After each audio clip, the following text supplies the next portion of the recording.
दिल्ली के नए मुख्यमंत्री का नाम तय हो चुका है। शालीमार बाग से पहली बार विधायक चुनी गई रेखा गुप्ता अब दिल्ली की नई मुख्यमंत्री होंगी।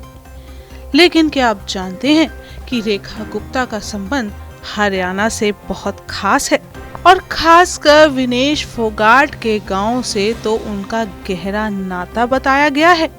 आपको बताएं कि दिल्ली की नई नवेली सीएम के बारे में आपको बताएं तो रेखा गुप्ता मूल रूप से हरियाणा के जींद जिले से ताल्लुक रखती हैं।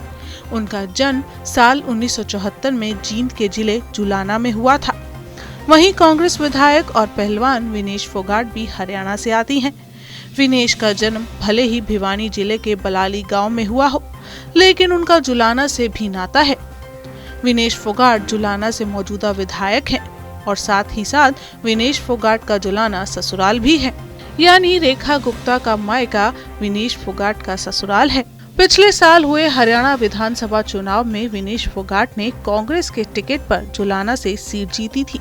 वहीं दिल्ली की होने वाली नई मुख्यमंत्री रेखा गुप्ता जुलाना की ही रहने वाली हैं, लेकिन उनके पिता एसबीआई बैंक में नौकरी होने के कारण वो परिवार समेत दिल्ली शिफ्ट हो गई थी, जिसके बाद से वो दिल्ली में ही रहकर उन्होंने अपनी पढ़ाई पूरी की।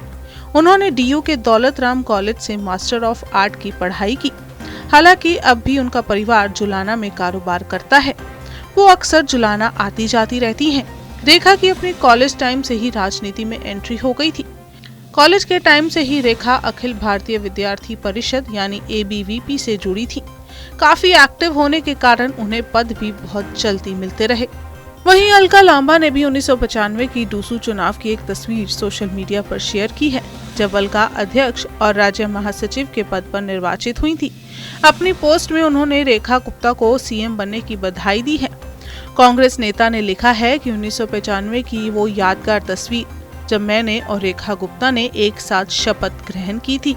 मैं NSUI से दिल्ली विश्वविद्यालय छात्र संघ अध्यक्ष पद पर जीत हासिल की थी। चलिए अब आपको बताते हैं कि आखिर हरियाणा की रेखा गुप्ता को सीएम का दाव खिलाकर बीजेपी ने कैसे एक तीर से कई निशाने साधे हैं।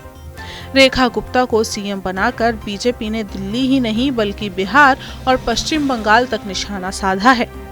दिल्ली में करीब 7% वैश्य वोट है। रेखा गुप्ता वैश्य समुदाय से आती हैं। दिल्ली में बनिया होने के नाते अरविंद केजरीवाल के प्रति वैश्य वोट का झुकाव रहा है। अब रेखा गुप्ता के सीएम बनने से तस्वीर बदल सकती है। और इसके अलावा एक खास संयोग ये भी है कि बनिया समुदाय से आने वाली रेखा गुप्ता का संबंध हरियाणा से तो है ही, साथ ही उनके समाज से आने वाले अरविंद केजरीवाल भी हरियाणा से ताल्लुक रखते हैं। यानी किसी भी मोर्चे पर बीजेपी ने मैदान खाली नहीं छोड़ा है और केजरीवाल को पूरी टक्कर देने की कोशिश की है। आम आदमी पार्टी फिलहाल इस राजनीति में बहुत पीछे रह गई है। बीजेपी सभी मोर्चों पर आम आदमी पार्टी और अरविंद केजरीवाल को उन्हीं की भाषा और रणनीति में घेरने की शिकस्त देने की कोशिश में है।